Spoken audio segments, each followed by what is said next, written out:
Hello, everybody, and welcome back to another fun-filled, footloose, and happy and fancy-free episode of Back to Basics, that wonderful Bible study program where I continually make an ass of myself just for your own amusement. I am Pastor Don, the pastor of Unfinished Community, and I am joined by my magnificent co-host, who I will do in reverse order today. Micah, the minister of the Llama Pack and the host of the World in Black and or Word in Black and Red, and our eternally wonderful and magnificent Courtney, who has come to the gun show today to just show us all what we are all lacking. Howdy. I am unfortunately unarmed. I come in peace. Unarmed. Hi, everybody. I'm Micah. I'm a minister to the folks on the outside. Like you probably heard last week, the Llama Pack is a community of folks who meet online on a Discord, much like Unfinished Community. We joke that we are the folks who were left outside the sheepfold, and that's why we're the Llama Pack. And then the Word in Black and Red is a Bible study podcast, a leftist Bible study podcast that looks at the text and tries to understand how we can see it from a leftist and liberationist perspective. So if you like what we have to say here, go and listen to that. We have other episodes like this going all the way back to the beginning of Genesis that introduce the idea of liberation theology, and it has an extended conversation about these sort of things. So I love being a part of this, and I am so grateful to Don for having me. And I would like to say that you don't have to be a leftist to join Unfinished Community. I think a lot of people probably look at and listen to the things that we say and are like, oh, they're super biased, but we're not so much leftist as we follow Jesus Christ. Yeah. And they look a lot alike. So make of that what you will, and please drop into the Discord server. Seriously, even if you're just like, hey, even if you just want to pop in, I've had more friends over the last couple of years be like, thank you for proving that like not all Christians are psychotic bigots. Like, it's a loud, angry world out there. Let's try to make friends and love each other. It's worth noting that a lot of what we're doing too here, like with our particular community, is growing this idea of being what local churches were supposed to have been in the first damn place, which is loving communities where everybody's welcome and teaches the way of Jesus. Nowadays in America, that gets you branded as a leftist or some other term. But the truth of the matter is that following you can't just go handing out soup to people who want it and will take it. You can get arrested for that. Yeah, render unto Caesar that which is Caesar's, render unto God that which is God, and wink, wink. Oh, by the way, did you realize that there's nothing actually that belongs to Caesar's that doesn't belong to God in the first place? So, maybe standing up against the government might be a good idea. It's almost like saying that Jesus is Lord instead of Caesar is Lord meant something. Right! Crazy. Crazy. Anyway, let's go. Let's start. I'm just loving the look on Courtney's face of like, I am so done with these people. It's just no. I'm enjoying this, and I'm intrigued. I'm going to regret saying this, but that like Micah, if I might ever be on like pop in on what you do, I would be more than happy for that. I think we might create like a snark center of gravity though that might like suck things in. Yeah, the problem is that you and Don aren't allowed on the same episode, so that might be too much. You're right about that. Yeah. Well, for today at least, I think we have sufficient quantities of snark to keep things going for a time, and we are continuing our journey through Exodus chapter 4, starting from verse 18 with Moses' return to Egypt. And unfortunately, since I was literally typing it up during the last episode, I didn't get a fun little millennial ancient pop culture reference for this one. I just simply noted that this is the one time where going back to Egypt is considered a good thing. So, let's go ahead and take it away with Moses returning to Egypt. Dear Courtney, would you like to take the reading for today? I can certainly do that. Excuse me. All right. The header in the NRSVUE version says Moses returns to Egypt.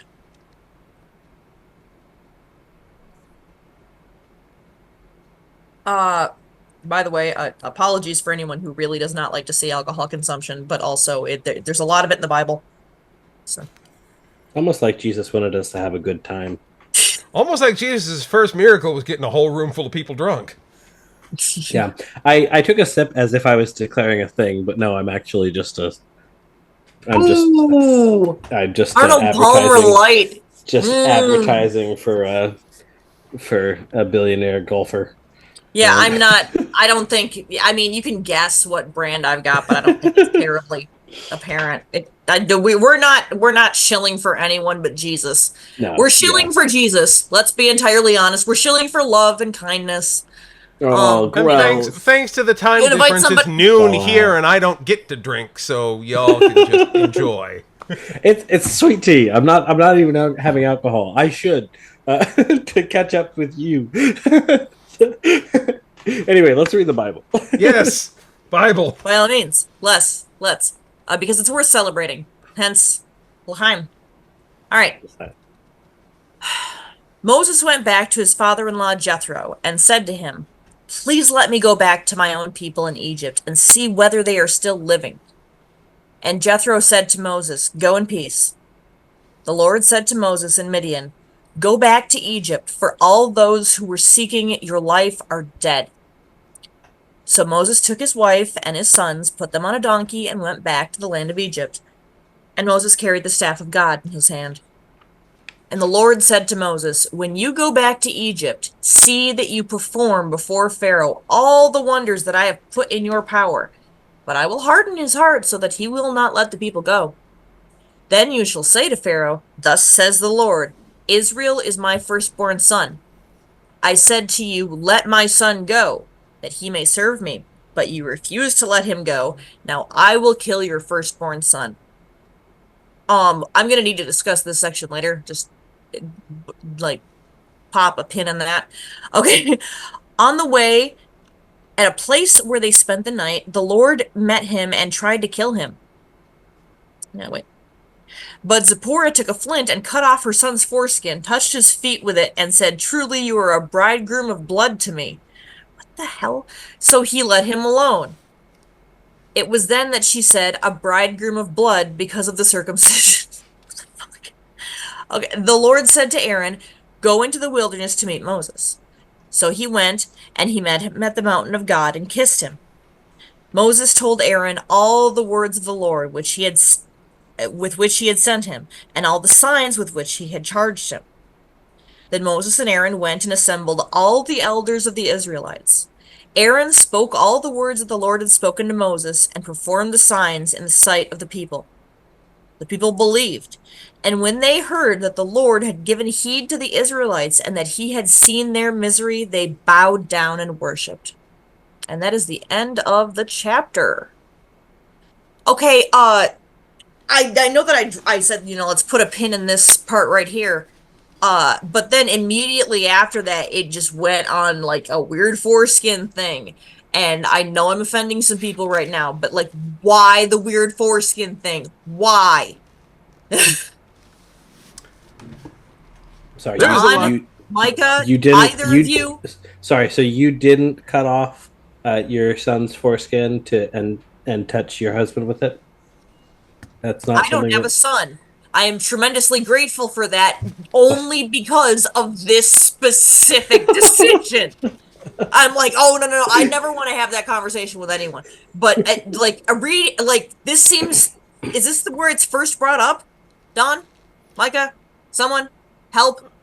No, circumcision has been a thing since Abraham. So yeah. Okay. The conversation about circumcision has definitely been happening for a while, and it's something that is a marker of identity all the way back to Abraham. It is something that is supposed to be done, and so here it's almost as if Moses has been living a non-Jewish life, a non-Hebraic life. It would be more accurate here. There are no such people as the Jews yet, because the Jews are the people of Judah, who will only become a unique identity later on in the story. But And here, as a descendant of Abraham, you were supposed to circumcise your children. Well, that probably wasn't a custom in Midian, where Moses is staying, and of whom his wife is a part. But suddenly, Zipporah becomes aware, oh, you're going to go do this thing for a people group for whom the marker of identity is you are circumcised. And so I need to circumcise my son as well. But it's weird that the Lord tries to kill Moses. And it's actually weird because it's not clear who the him in this sentence is. On the way at the place where they spent the night, the Lord met him and tried to kill him. Is Yeah, the Lord you'll notice I paused Moses? at the end of verse 24. I was just like, pronoun game. Who are we talking about? Yep. Is the Lord trying to kill Moses? Is the Lord trying to kill their firstborn son? Who is it that is the Lord trying to kill? Pharaoh? Is the Lord trying to kill Aaron? Who is it that is being killed here? And then Zipporah took a flint and cut off her Who is Zipporah? son's foreskin. Zipporah is Moses' wife. Yeah. So Okay.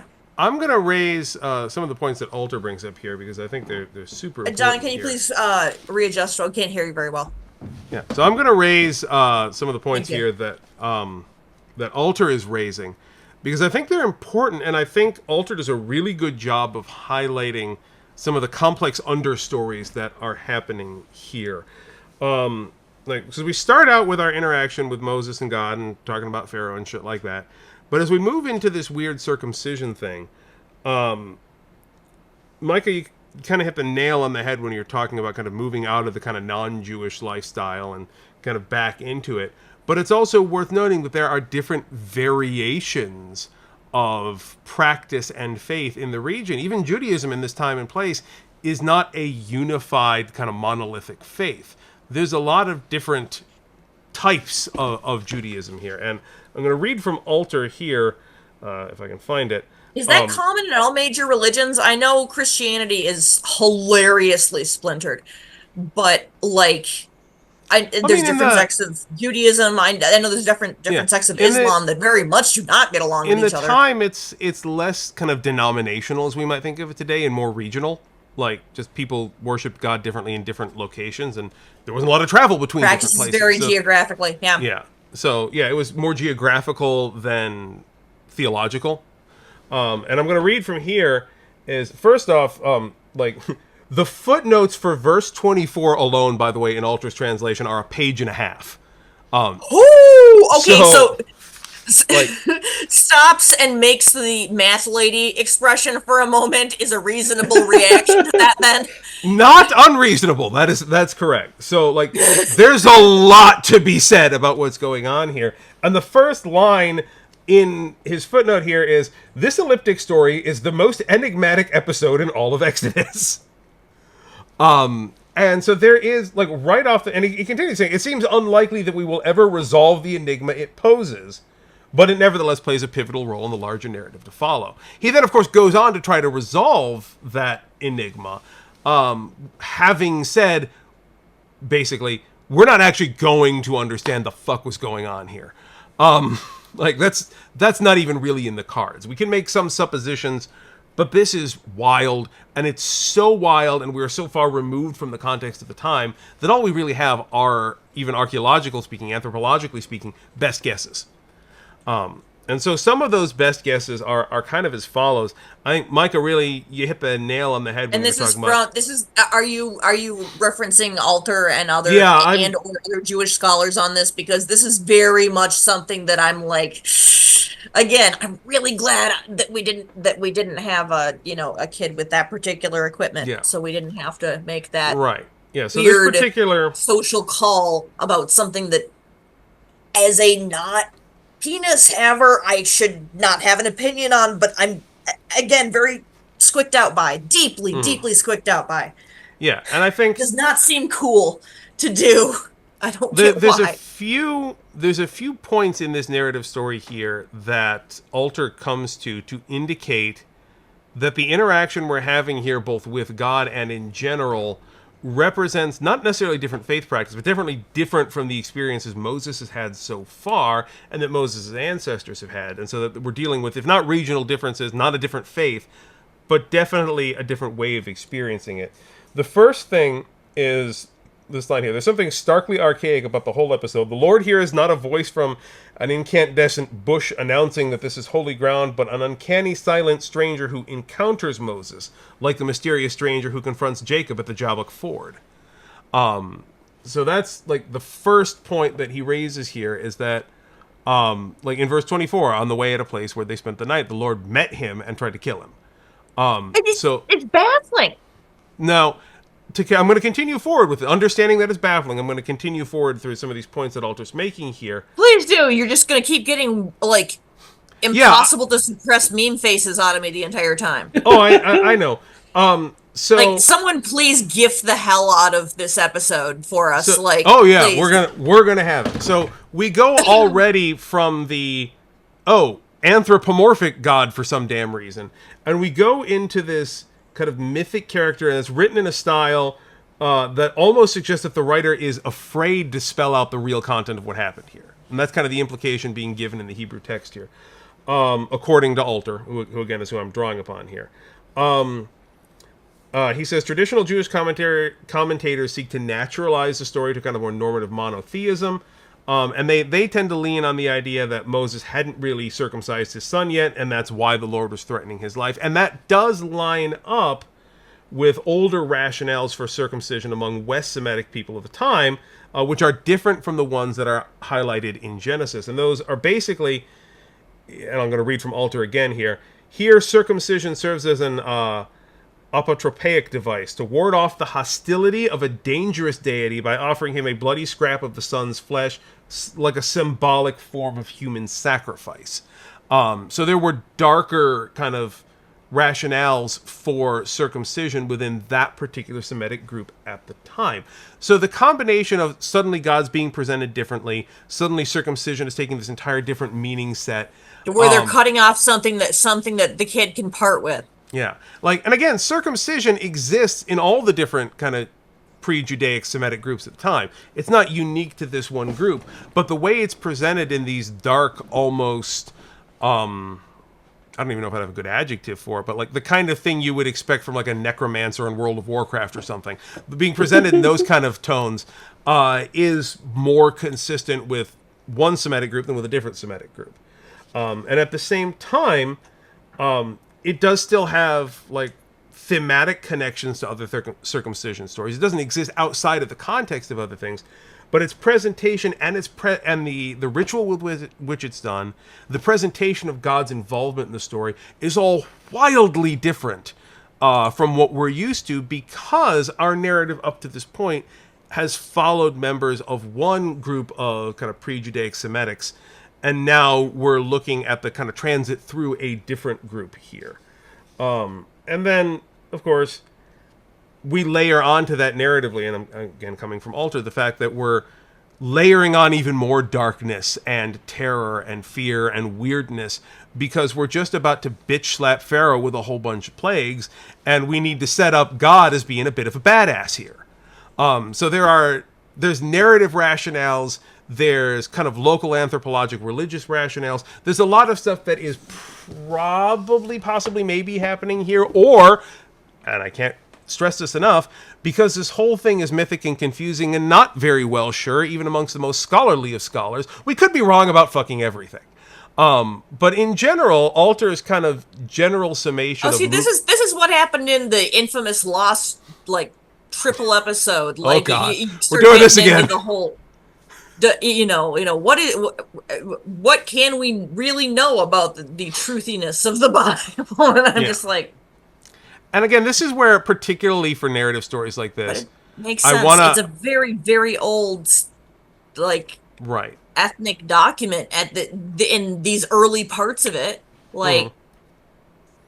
And I want to make sure I keep drawing us back here too to the fact that, one, as Christians who are reading this from our perspective, and two, just from the remove of time, the importance of this passage, like any other, is more in its utility to the narrative and ourselves than to any historical accounting. Did it actually happen like this? I think this passage, more than any other, the answer, I don't fucking know, is extremely valid. but even still, the utility of the passage, like, what are they trying to do with this? What is this role in the story? What is it attempting to communicate?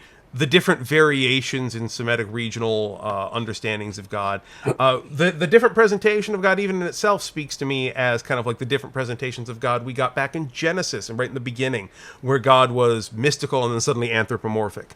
Like the seeing of God moving through these different modalities. All of those are meant to kind of inform us that God can present differently. And then in the end, it's foreshadowing for everything that's coming later. Yes, Courtney, I see you having raised your hand so very politely. Yeah, that works for me. So, this verse 24, this Exodus, what chapter are we in? Like 4.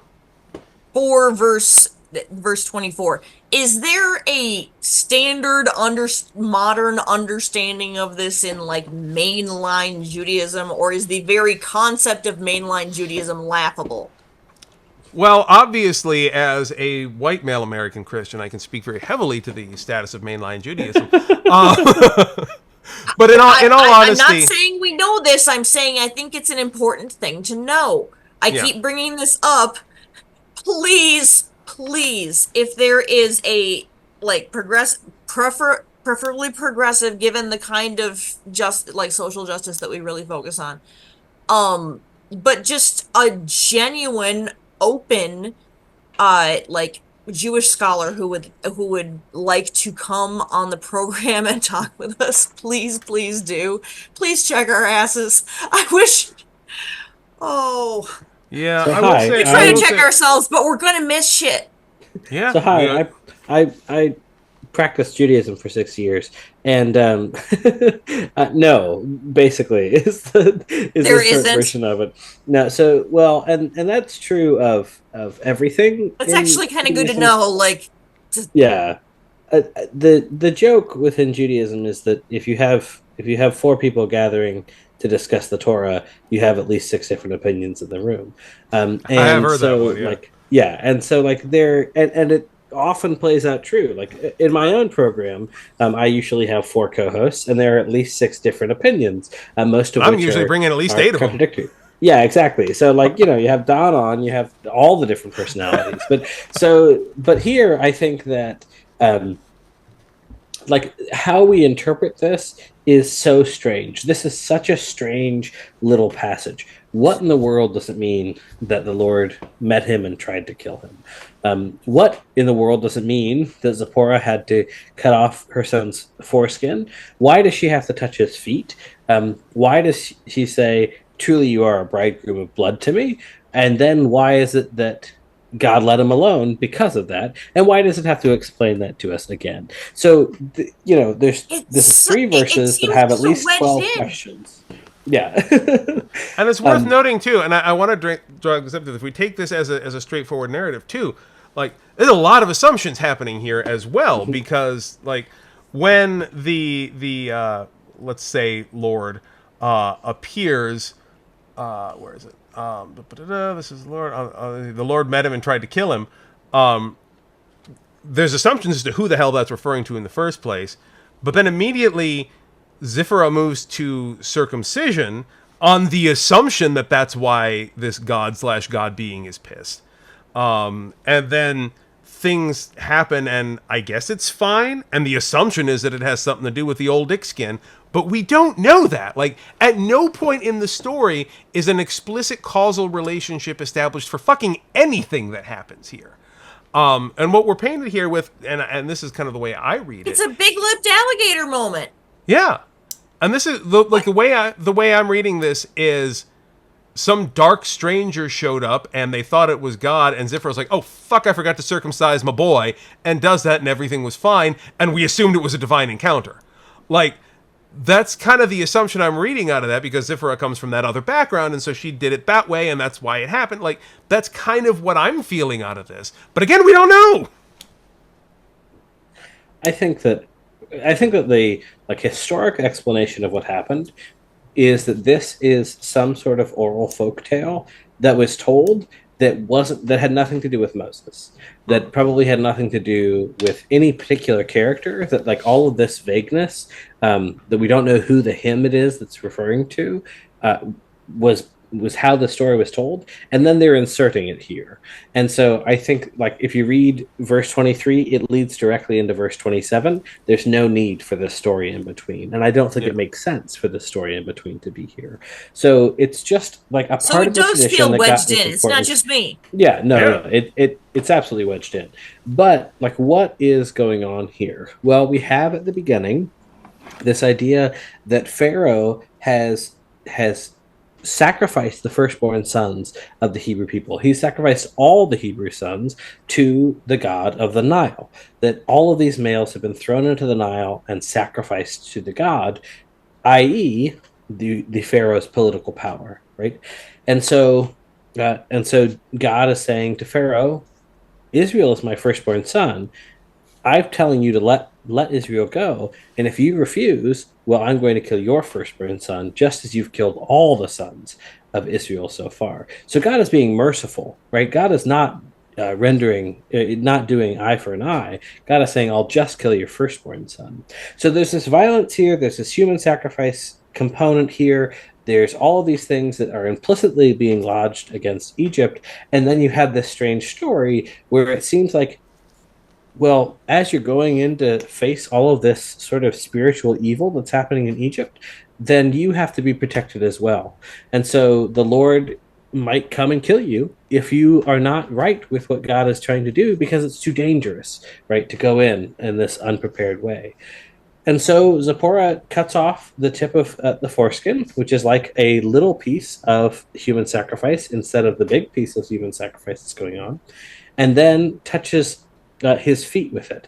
Well, we remember that one of the main euphemisms in the Bible for penises are feet. And so she's taking the foreskin, touching it to Moses's penis to say that this life and this life are connected in this way. And then you are a bridegroom of blood to me. That blood being a life force, that our lives are tied up together. We are wed in our life force together. And makes Moses ritually unclean by doing this, but that ritual uncleanness brings you into the right relationship with God in this strange way because of the circumcision. And so there's all of this complicated thing going on, but I think it's basically a response to the sort of moral evil that is happening, that the Israelites are accusing Egypt of doing, wrapped up in saying, well, we're not going to participate in that moral evil. We're going to accomplish the same thing in a reasonable way instead of this excessive way that's been happened there. But all of that Why is the tip of the dick? Read into the text. All right, now I'm gonna raise Why the tip of the dick, though? because reasons. I'm gonna raise this point here, assuming I can remember it completely. There are multiple things happening here, and as Micah will frustratingly know, that when we get to points like this, I tend to lean more on the utility of the text than the historicity of the text. So as much as I love a good deep dive, I do tend to look for utility. One point I do like making here that I think really confuses the fuck out of us modernly when we start talking about blood and breath and all these things that really sound like, serial killer territory, is that in the ancient traditions at the time, things like blood and breath together were viewed. I like Micah's use of the word life force there that they used, and that's important because the view of those things was not uncommon at the time, but it wasn't unlike the way we view the life stream in Final Fantasy VII. Like, that was kind of the way that they looked at it. And yes, I'm going to use the Final Fantasy reference because it fucking works. So it didn't have this kind of dark and terrifying kind of vibe to it in that way for those people. That being said, when we come to the utility of the text, this is what I get out of it is basically that I view this as kind of an aperitif, kind of like a lead in to everything that's coming, and I don't like to view it as narratively. For me, this is a foretaste of a different kind of God. We are about to see God act in ways we have not seen God act. We're going to do God's going to wind up doing things that cross our understandings of morality in very confusing ways. And this moment here, the fact that it makes no sense to me, the fact that it is confusing, that it is dark, and it's like looking at a God who's at right angles to reality here. I don't understand it. I can't understand it. And what I'm seeing, I recognize is something to do with God, but everything about that is just like, fucking what? It's like looking at one of the old ones here. Yeah, it's a Cthulhu moment. It's our biblical Cthulhu moment, which sets us up for being in the right mindset for dealing with a God who's going to take a lot of questionable and reality-breaking actions in the next set of the text. So, for me personally, I don't... Yeah. Just to build on that point, I think that it's so important that, like, here specifically, we suddenly see this flash of a dangerous God. And God is going to be dangerous in the actions that God's about to take. That interacting with this God in a way that isn't what God wants you to do, or is intermingling in this life force, or is some way, distracted, that's dangerous. Yeah. And if you want to survive, you got to get your shit straight. And I'm going to add to that too, with the fact that not only are we getting a glimpse of a dangerous God, but we are getting a glimpse of a dangerous God whom we do not understand. And I think that is hugely key to the whole piece of it. Is you got to get right with God, of course, but you also aren't totally going to understand it. And that's important, I think, for what's coming next. Courtney, I see the hand up again. I think you're ready to bitch slap us with some snark. Bring it on. Is this the one where God turns heel? I got to bring the wrestling terminology in because it's a certain angle of understanding things. Like, just the way that God behaves is changing. Like, God is going to start doing things that our understanding of morality, which is based on, God's rules, it seems to say is like wrong and not and like bad. Is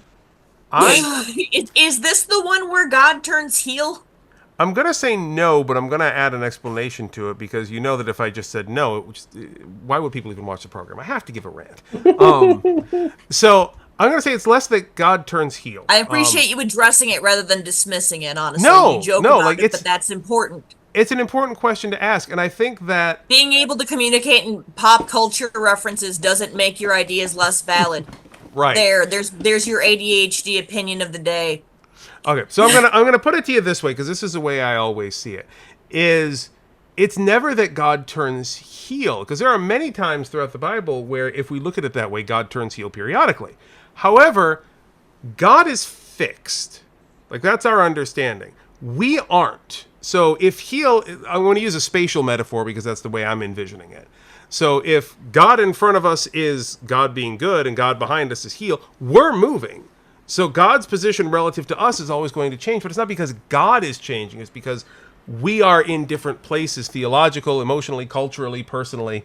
And God may seem to have turned heel to us, but that's just because we're now at a different angle to God. We're seeing God differently, and God's actions don't read to us as positive or negative in one place that they would differently in others. I liken it to the modern Trump supporter, if you will, who we find them screeching publicly against the very things they all taught in Sunday school some 30 years ago. And if you ask any one of them, they'll say, I never changed, everything else changed. Well, no. Like, God remained fixed this whole time. You preached on this 30 years ago, you should fucking know it, but you're over here now. And I think when we look at the idea of God turning heel, like Moses right here is going down a winding path where Moses is going to be all over the fucking place. And from his perspective, the story being written from his perspective is going to represent God in wildly different shades throughout the story, mostly because Moses is in wildly different places throughout the story. And so at this point, I gotta interject. This is one of those times. Again, it's fascinating. This is happening now. This is one of those times where, that just really, really feels like bullshit. Like, Well, let me try a different approach here because I agree it sounds like bullshit. But Thanks, y'all. what? No, hey, I you think decided to you're like, I'm gonna start a church, and you get a hold of me. You got exactly what it said on the tin, dude. so. The word here in 24 that's really what it hinges on is the Lord met him and tried to kill him. And that word tried is bakash. And bakash is an interesting word because throughout the rest of the Torah, God will never try to do anything. There is never another time where God tries to do something. No, God either does something or doesn't. God is all Exactly. powerful. Exactly. And in the Torah, there is do or do not. There is no try. I can make the references too. Thank you, Yoda. And and so this is not a word that God does anywhere else. God doesn't try to do anything else. And so to Yeah, me, every that's word of that suggesting, verse is insane. yeah, but but to me, that is communicating that God is not really trying to kill him, right? That this is supposed to be a play act. That this is God, you know, looking here and saying, "Hey, this is something that's supposed to happen, and you need to get your kids circumcised because they belong to this people and they need to belong to this people. It's dangerous They'll be to not have rejected this." if they haven't had this Yeah, procedure, this exactly. social procedure done. Yeah, and God is going to go on to spoilers, kill the firstborn of everyone in Egypt that doesn't have the lamb slaughtered over their door frame. And there are some people who have argued that that lamb over the door frame was basically a an input for circumcision because the people might not have practiced circumcision. There's a in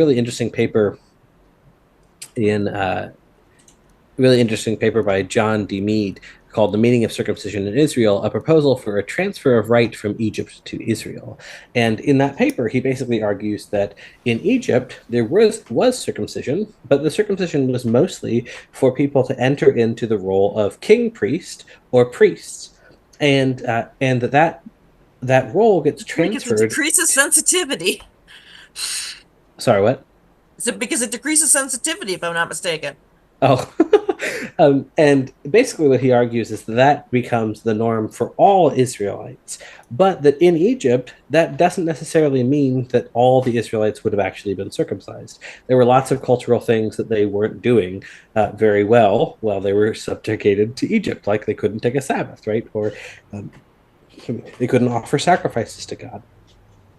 And so the idea that circumcision is one of these things that fell off, well, maybe they're doing the lamb to stand in for the circumcision. But here, this is the stand-in that God is providing. Get right with me so that your family is not threatened by all of these things that I'm about to do to Egypt, to get even with Egypt for the genocide that they've been committing against my people. And in the end, and I can't come back to this enough, we're not ever going to really understand the fuck's happening here. Like, we have spent, honestly, I think longer than I intended with this episode kind of fencing about it, but in the end, like, I It's come just back to so what... like it's such a non sequitur, and like it's had such a massive impact on society, on like human civilization in such a weirdly specific way that messes with people like baby junk. I it's just I can't get past it. It's too fucking weird to me. I'm sorry. And the thing is like, I don't we say can that from spend a hateful place. I say that No, from no, a like... confused place. It's worth having a larger conversation, and we did back when we fenced with circumcision around Abraham, and the other times it's popped up as well. Hey, go check out our back catalog if you want to see us talk about dicks more. It's worth Have I noting. been on about this before? I Oh yeah, apologize. It's oh been yeah. years at this point. It's fine. They're important. A certain percentage of the It's population just really like dicks. I mean, it's okay. We can get on about it a little bit. So that being said, like, it's worth noting that this was relatively an isolated practice pretty much largely until American cultists got hold of it and said, "Ha! Everybody's losing the dick tips now." And so, like, yeah, there's a whole bunch of historical shit that has blown this way beyond the specific isolated religious practice it was meant to be. And that's a whole nother discussion to be had, because when we're looking back at it, we're like, why this? Why does everybody have to do this? Why is this such a big deal? Well, largely because of American fucking evangelicals and their weird obsession with dicks. And prior to that, it was just very much specifically a Jewish thing, and like select other cultures that practice it. As they continue to practice it. Yeah, and as Micah was highlighting, at this point here, we may even be seeing the transition from it as being just a priestly thing to being a larger Jewish thing here. Like, it has grown or shrunk in different times, as dicks do. And so now we're just kind of seeing it from this later perspective where we're like, that is one massive dick, and we don't know how we can take it, and we shouldn't. Like, you can take something that's grown far too big for you and just put it aside and say, you know what, that's not for me. Yeah. This is the kind of high quality theological topic y'all turn in for on this program, right? Where we just debate about, like, up, down, and sideways about things and bring all kinds of, both snark and scholarship into it, and just to throw our hands up after 20 minutes of, sidetracking and go, well, nobody fucking knows, so whatever. So with an eye on the clock and the knowledge that no amount of debating is going to get us any farther with this passage, do we have anything else we want to pry at, or should we call it here?